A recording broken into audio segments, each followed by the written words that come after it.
أعوذ بالله السميع العليم من الشيطان الرجيم بسم الله الرحمن الرحيم اليوم أكملت لكم دينكم وأتممت عليكم نعمتي ورضيت لكم الإسلام دينا رب اشرح لي صدري ويسر لي أمري واحلل عقدة من لساني يفقهوا قولي سبحانك لا علم لنا إلا ما علمتنا إنك أنت العليم الحكيم.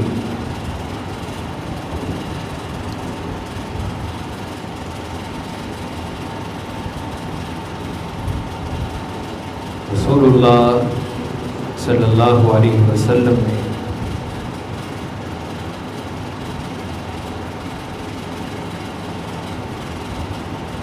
لوگوں کی رشد و ہدایت کے لیے مختلف مواقعوں کے اوپر مختلف طریقوں سے پند و نصیحت فرمائیں، لیکن آپ کی زندگی کا وہ خطبہ جو آپ نے حج کے موقع پر دیا ہے، وہ خطبہ بہت ہی زیادہ اہمیت کا حامل ہے، بلکہ اگر یوں کہا جائے تو مبالغہ نہیں ہوگا کہ وہ خطبہ پورے دین اسلام کا خلاصہ ہے۔ اس خطبے کے اندر رسول اللہ صلی اللہ علیہ وسلم نے جو اہم نصیحتیں فرمائی ہیں اپنی امت کو، اور نصیحتیں فرمانے کے بعد آپ صلی اللہ علیہ وسلم نے صحابہ کرام کو یہ حکم دیا تھا کہ فَلْيُبَلِّغِ الشَّاهِدُ الْغَائِبُ، جو یہاں پر حاضر ہے اس کے ذمے ہے کہ وہ یہ نصیحتیں اور پورا دین اسلام ان لوگوں تک پہنچائے جن تک یہ دین نہیں پہنچا ہے۔ اور پھر صحابہ کرام نے اس نصیحت کے اوپر عمل کرتے ہوئے پوری دنیا کے اندر پھیلے ہیں،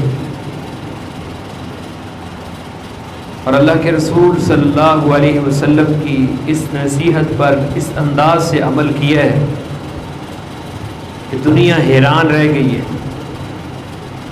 وہ نصیحتیں کیا تھیں؟ وہی نصیحتیں آج کے اس خطبہ کے اندر ہم نے آج آپ کے گوش گزار کرنی ہے۔ ان میں سے سب سے پہلے رسول اللہ صلی اللہ علیہ وسلم نے اس چیز کی طرف توجہ دلائی، وہ یہ ہے کہ ایک مومن کے نزدیک دوسرے مومن کی عزت، اس کی جان، اس کا مال، اس کی کیا قدر و منزلت ہے۔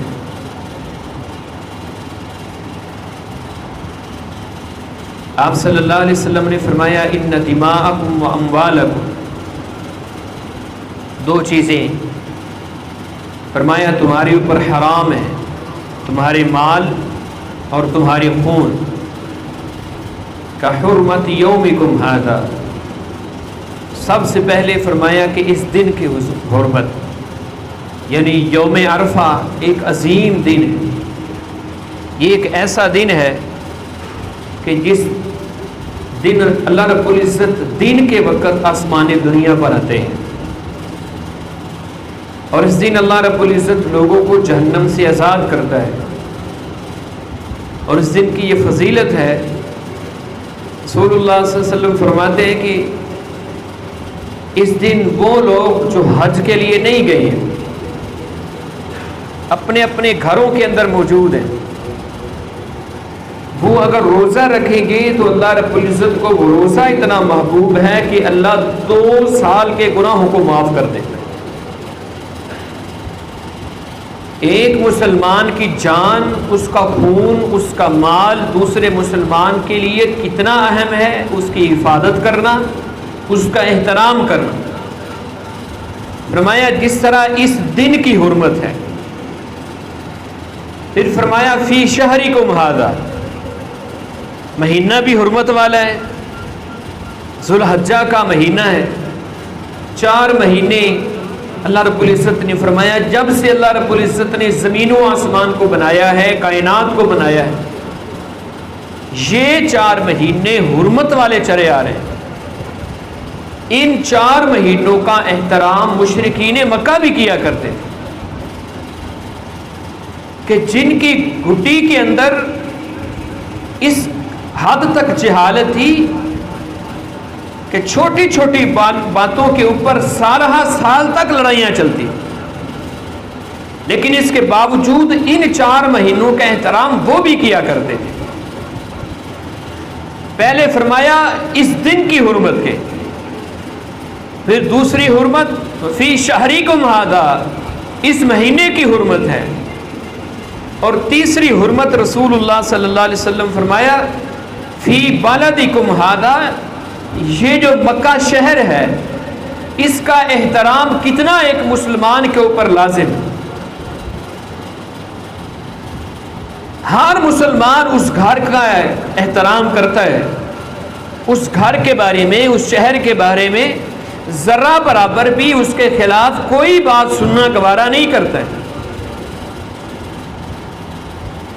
فرمایا جس طرح یہ 3 حرمتیں اکٹھی ہو گئی ہیں، دین کی حرمت، پھر اس مہینے کی حرمت، پھر اس شہر کی حرمت، ان تینوں حرمتوں سے بڑھ کر ایک مومن کا نزدیک، ایک مسلمان کے نزدیک دوسرے مسلمان کی عزت، اس کا مال، اس کی جان، اس کی اہمیت ہے.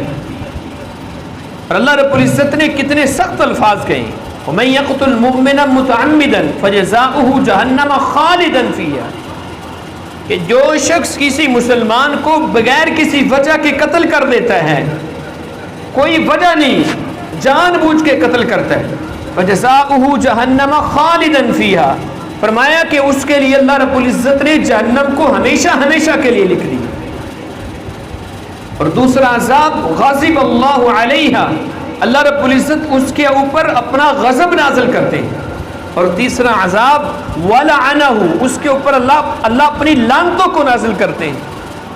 اور پھر فرمایا وَأَعَدَّ لَهُمْ عَذَابًا أَلِيمًا، اللہ رب العزت نے اس کے لیے دردناک عذاب کو تیار کیا ہے. ایک مسلمان کو ناحق قتل کرنے والا، اس کا کوئی قصور نہیں تھا، بلا وجہ اس کو قتل کر دیا گیا. اللہ رب العزت فرماتے ہیں پہلا عذاب اس کے لیے یہ ہے کہ وہ دائمی طور پر جہنمی ہے. اللہ کے کچھ گناہ ایسے ہیں انسان کرنے والا کرتا ہے، لیکن اس کے بعد اس کو جہنم سے نکال لیا جائے گا.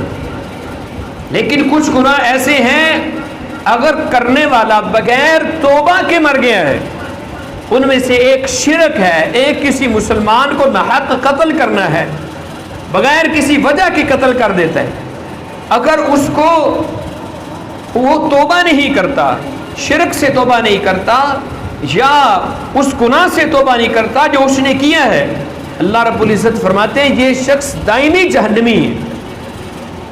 یہ پنکھا بند کر، دائمی جہنمی ہے یہ شخص.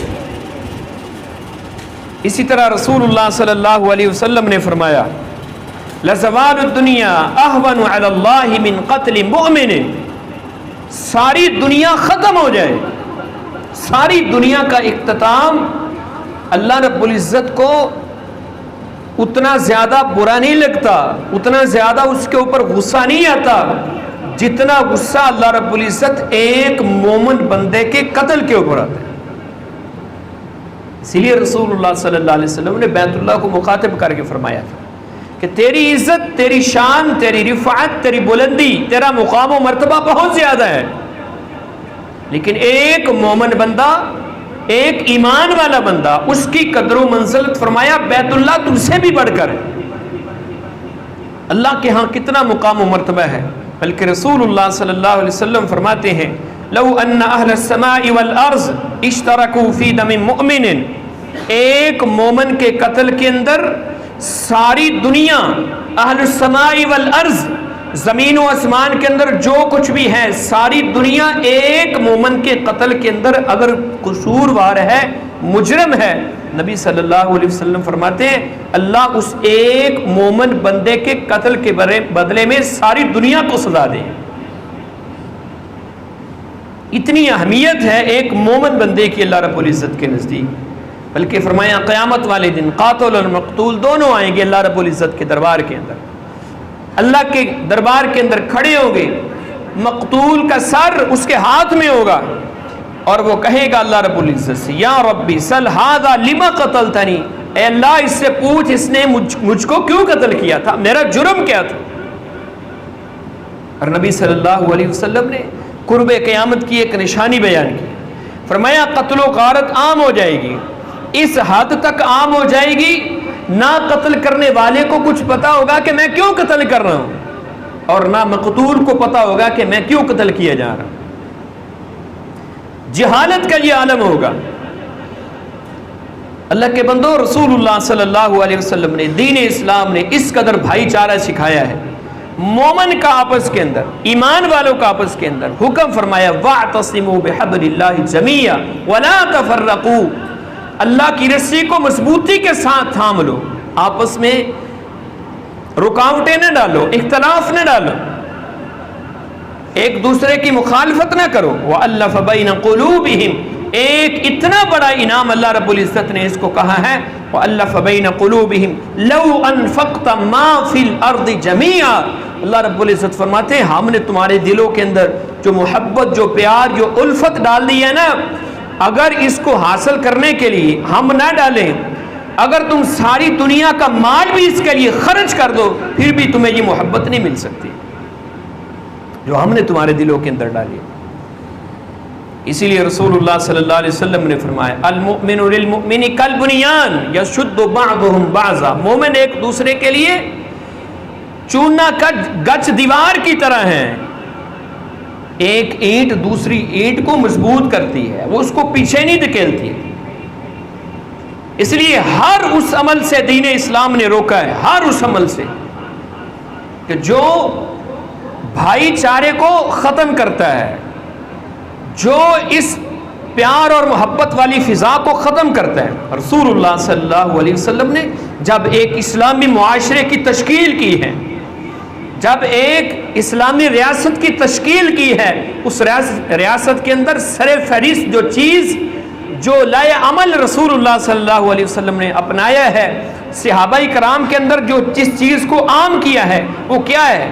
آپ نے ایک انصاری اور ایک مہاجر کو آپس میں بھائی بھائی بنایا اور ان کو یہ انداز سکھایا ہے، ان کی تربیت اس انداز سے کی ہے کہ کسی شخص کے پاس، کسی جو انصاری صحابی ہے اس کے پاس ایک باغ ہے تو وہ اپنا باغ اپنے بھائی کے ساتھ تقسیم کرنے کے لیے تیار ہے۔ حتیٰ کہ یوں بھی مثالیں ملتی ہے کہ ایک شخص کے پاس اگر 2 بیویاں ہیں تو کہتا ہے میں ایک بیوی کو جو تجھے پسند ہے میں اس کو طلاق دے دیتا ہوں، تم اس کے ساتھ نکاح کر کے اپنے گھر کو آباد کر لو۔ ایسی تربیت رسول اللہ صلی اللہ علیہ وسلم نے کی ہے۔ اللہ کے رسول صلی اللہ علیہ وسلم نے، دین اسلام نے ٹانگیں کھینچنے والا عمل نہیں سکھایا، ٹانگیں کھینچنے والا عمل نہیں اللہ کے رسول صلی اللہ علیہ وسلم نے سکھایا۔ بڑی معذرت کے ساتھ ہم نے کیا دیکھا ہے، کچھ لوگوں کو شیطان نے شرک کے اندر مبتلا کر کے وہاں سے اپنا حصہ لے رہا ہے۔ کچھ لوگوں کو اس نے شرک کے اندر مبتلا تو نہیں کیا، وہ اس کے اندر کامیاب تو نہیں ہوا، ان کے پاس توحید بھی ہے، نمازی بھی ہیں، اچھے بڑے تہجد گزار بھی ہیں، پہلی صفوں کے نمازی ہیں، لیکن اس نے دلوں کے اندر کینہ بھر دیا، بغض بھر دیا، حسد بھر دیا، پاؤں ساتھ ملے ہوئے ہیں اور دل جو ہے وہ کوسوں دور ہے۔ نماز، روزہ، حج، زکوٰۃ یہ اللہ رب العزت کا حق ہے، لیکن یاد رکھیے جس کی زندگی کے اندر حقوق العباد کا خیال نہیں ہے، لوگوں کے حقوق کا خیال نہیں ہے، انسانیت کا احترام نہیں ہے، مومن بندوں کا احترام نہیں ہے، اس کی عزت محفوظ نہیں ہے، اللہ رب العزت ایسے بندے کی نماز، روزے، حج، زکوٰۃ قیامت والے دن تقسیم کر دیں گے ان لوگوں کے اندر جن کے اوپر ظلم و ستم کرتا رہے۔ رسول اللہ صلی اللہ علیہ وسلم نے کیا سکھایا صحابہ کرام؟ ایک دوسرے کے لیے سلامتی کی دعائیں سکھائیں. آپس میں ملے تو کیا کریں؟ السلام علیکم ورحمۃ اللہ وبرکاتہ.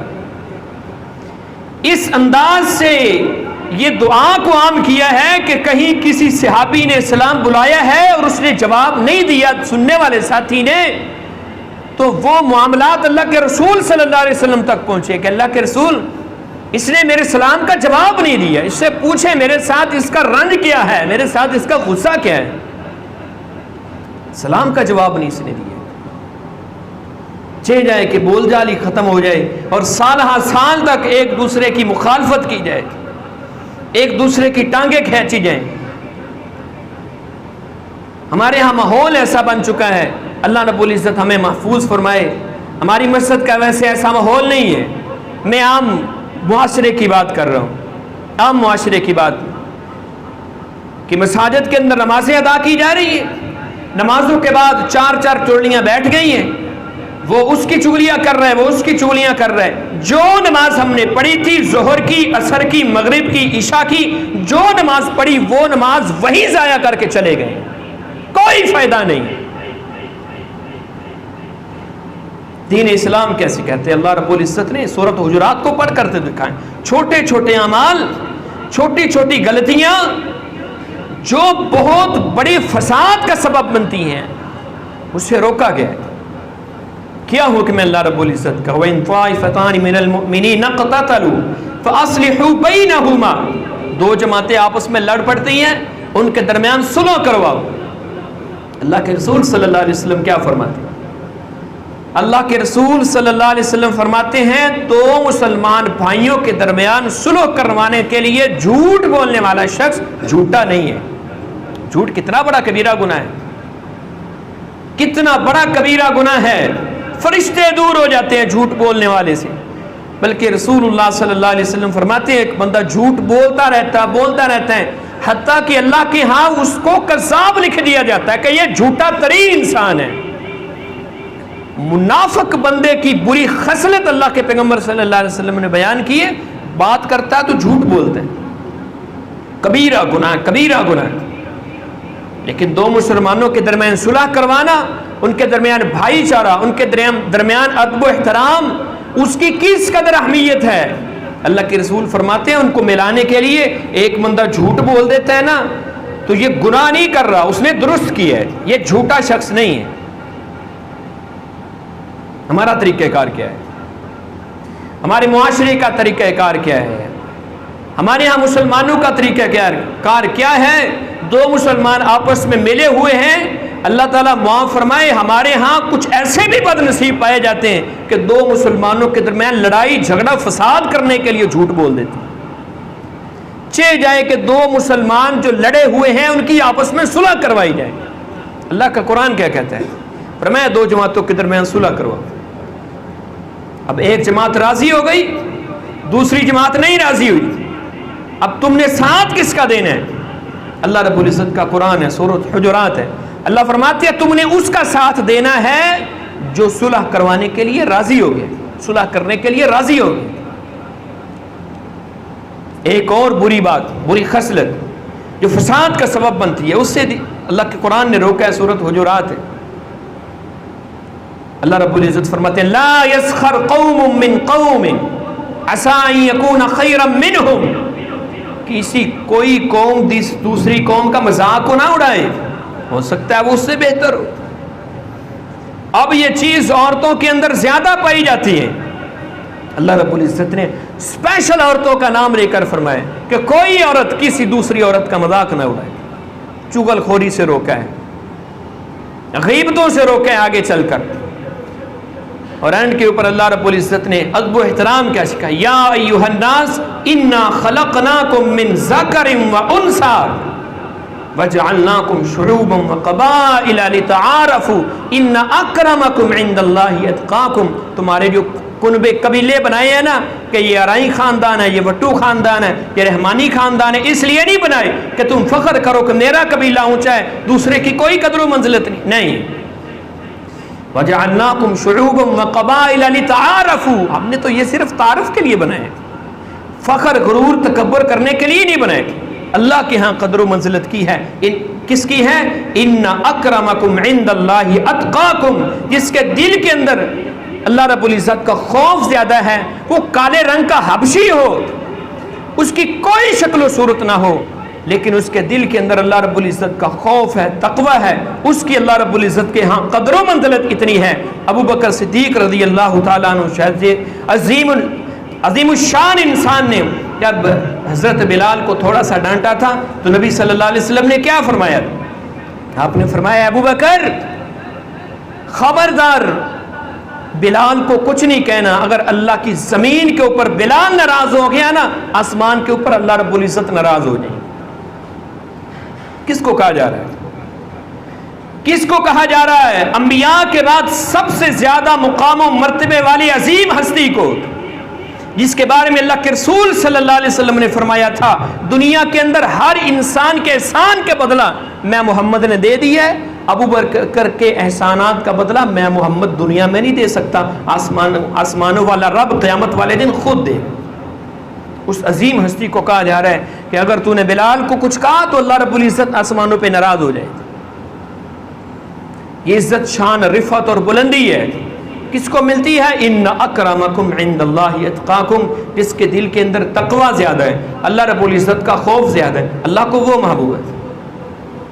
وگرنہ ایک وہ شخص بھی تھا جس کو حکمت کا بادشاہ کہا جاتا تھا، حکمت کا بادشاہ، حکمت کا باپ، لیکن اسلام نے اس کو کیا نام دیا؟ اسلام نے اس کو ابو جہل کا لقب دیا، یہ جہالت کا باپ ہے۔ ابو لہب کی شکل کیسی تھی؟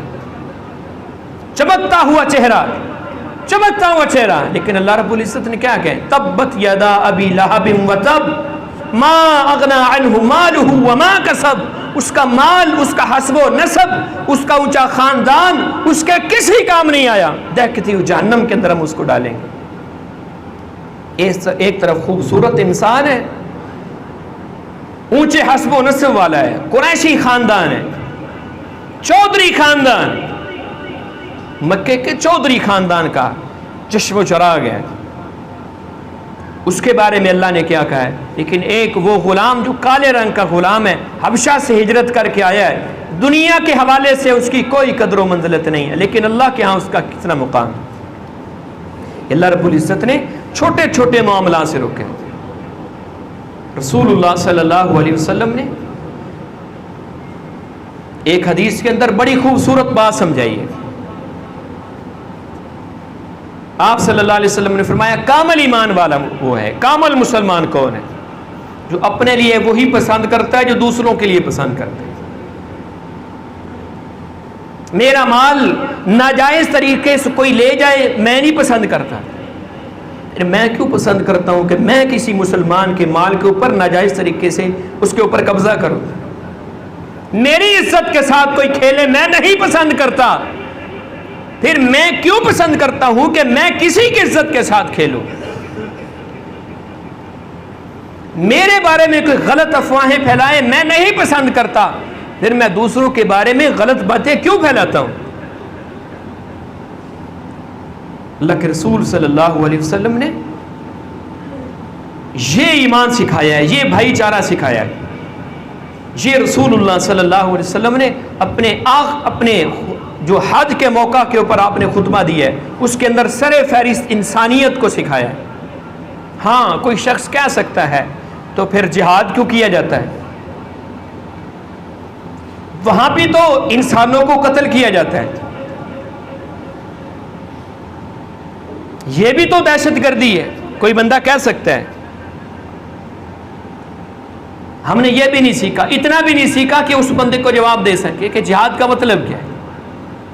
جہاد کی سادہ لفظوں میں اگر تعریف کرنی ہو تو اسلام نے سادہ لفظوں میں جہاد کا خلاصہ یہ ہے کہ پہلے کسی شخص کو نہیں چھیڑنا، کسی بندے کو، کسی قوم کے اوپر اللہ کے رسول نے پہلے حملہ نہیں کیا ہے۔ ساری زندگی تاریخ کو اٹھا کر دیکھ لیں، ساری زندگی نہیں کیا ہے، لیکن جب کوئی حملہ کرے، جب کوئی آپ کے ساتھ لڑائی کرے، پھر اپنا دفاع کرنا اللہ کے رسول صلی اللہ علیہ وسلم نے سکھایا، یہ جہاد ہے۔ میں اپنی عزت کا دفاع تو کر سکتا ہوں نا، میں اپنے مسلم علاقوں کا دفاع تو کر سکتا ہوں نا، یہ میرا حق ہے، یہی جہاد ہے۔ اللہ کے رسول صلی اللہ علیہ وسلم نے جہاد کے اندر منع کیا ہے فصلوں کو نقصان نہیں پہنچانا، منع کیا ہے بوڑھوں کو کچھ نہیں کہنا، بچوں کو کچھ نہیں کہنا۔ اللہ کے رسول صلی اللہ علیہ وسلم نے منع کیا ہے فصلوں کو آگ نہیں لگانی۔ جو تمہارے ساتھ لڑائی کرے، نوجوان لوگ، ان کے ساتھ تم لڑائی کریں۔ ہاں وہ اپنا ہاتھ، وہ اپنے ہتھیار پھینک دیتے ہیں، بات ختم۔ جہاد کا اعلان کرنے سے پہلے اللہ کے رسول صلی اللہ علیہ وسلم نے کیا سکھایا؟ پہلے ان کو اسلام کی دعوت دو۔ یہ نہیں ہے کہ جاتے ہی مارنا شروع کر دو، نہیں، اللہ کے رسول صلی اللہ علیہ وسلم نے نہیں سکھایا، جاتے ہی نہیں مارنا، اسلام کی دعوت پیش کرنی ہے۔ نہیں تو پھر ان کو کہنا ہے کہ جزیہ یا ٹیکس دے کے اسلامی مملکت کے اندر رہیں۔ یہ طریقہ کار ہے۔ جب وہ لڑائی سے باز ہی نہیں آ رہے تو پھر لڑائی ہے، پھر جہاد ہے، پھر اپنا دفاع ہے۔ یہ رسول اللہ صلی اللہ علیہ وسلم نے سکھایا ہے۔ اس لیے مسلمان کی قدر و منزلت، انسانیت کی قدر و منزلت، اس کا ادب و احترام، یہ دین اسلام نے سکھایا ہے۔ اپنے معاشرے کے اندر رہتے ہوئے نبی صلی اللہ علیہ وسلم نے کتنی خوبصورت بات کی ہے، کتنی خوبصورت۔ میں چاہتا ہوں نا کہ میرے راز لوگوں کے اوپر فاش نہ ہو، لوگ میرے راز نہ جانیں۔ میں لوگوں کی نکتہ چینیاں کرتا ہوں، منفی رویے، منفی سوچ، تنقیدی نکتہ نظر رکھنے والا انسان دنیا کے اندر عزت نہیں حاصل کر سکتا۔ یاد رکھیے گا، جس کا مقصد ہی کیڑے نکالنا ہے کہ کہیں سے کوئی اچھائی لینی ہی نہیں ہے، کہ کسی انسان سے میں نے دیکھنا ہی نہیں ہے کہ اس کے اندر اچھائی کیا ہے، میں نے اس انسان سے کیڑے نکالنے ہیں، اس کی برائیوں کو لوگوں کے سامنے پھیلانا ہے۔ اللہ کے رسول صلی اللہ علیہ وسلم نے کیا فرمایا؟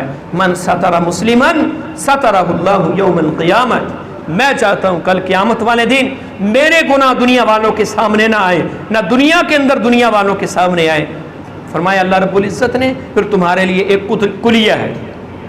اللہ کا پیغمبر صلی اللہ علیہ وسلم نے فرمایا ایک کلیہ ہے، ایک ضابطہ ہے، ایک قانون ہے، اس کے اوپر عمل کرو گے، کل قیامت والے دن اللہ تمہارے گناہوں کو چھپا کر تمہیں اپنی جنتوں کا وارث بنا دے گا۔ کیا کلیہ ہے؟ فرمایا تم لوگوں کے عیبوں کو چھپاؤ، ان کے اوپر پردہ ڈالو، فیس بک کے اوپر، سوشل میڈیا کے اوپر، واٹس ایپ کے اوپر ان کی برائیوں کو اچھالو نہ، ان کی برائیوں کو نشر نہ کرتے پھرو، ان کی برائیوں کو چھپاؤ۔ کل قیامت والا دن ہوگا، اللہ تمہارے عیبوں کو چھپائے گا۔ کیسے چھپائے گا؟ حدیث کے الفاظ ہیں، شاید میں نے پہلے بھی آپ کو سنائی ہے۔ اللہ ایک بندے کو اپنے پہلو میں لیں، پوچھیں گے یہ بھی گناہ کیے یا اللہ یہ بھی کیے، یہ بھی کیے جی اللہ یہ بھی کیے۔ گناہ اللہ رب العزت پوچھتا جا رہا ہے، اپنے پہلو میں چھپا کر سرگوشیاں کر رہے ہیں اللہ رب العزت۔ پھر اللہ اس کو کہے گا میرے بندے دنیا کے اندر بھی میں نے تیرے عیبوں کو چھپایا، کل آج قیامت والے دن بھی میں تیرے عیبوں کو چھپا کر تیرے گناہوں کو معاف کر کے تجھے جنت کے اندر بھیجتا ہوں، جا جنت کے اندر چلا جا۔ یار چھوٹے سے عمل کے ساتھ کیا میں یہ نہیں کر سکتا کہ میرے سامنے کسی مسلمان کی عزت کو اچھالا جا رہا ہے تو میں اس کی عزت کا دفاع کر سکوں، کسی کے عیبوں کو چھپا سکوں؟ کیا میں یہ نہیں کر سکتا کہ اس کے بدلے میں میرے گناہ معاف ہو جائے، میرے گناہ معاف ہو جائے؟ کتنا بڑا انعام اللہ رب العزت دے رہے ہیں۔ تو یہ انسانیت کا ادب و احترام ہے جو رسول اللہ صلی اللہ علیہ وسلم نے سکھایا ہے، اللہ رب العزت نے سکھایا ہے۔ اللہ رب العزت مجھے اور آپ کو عمل کرنے کی توفیق عطا فرمائے۔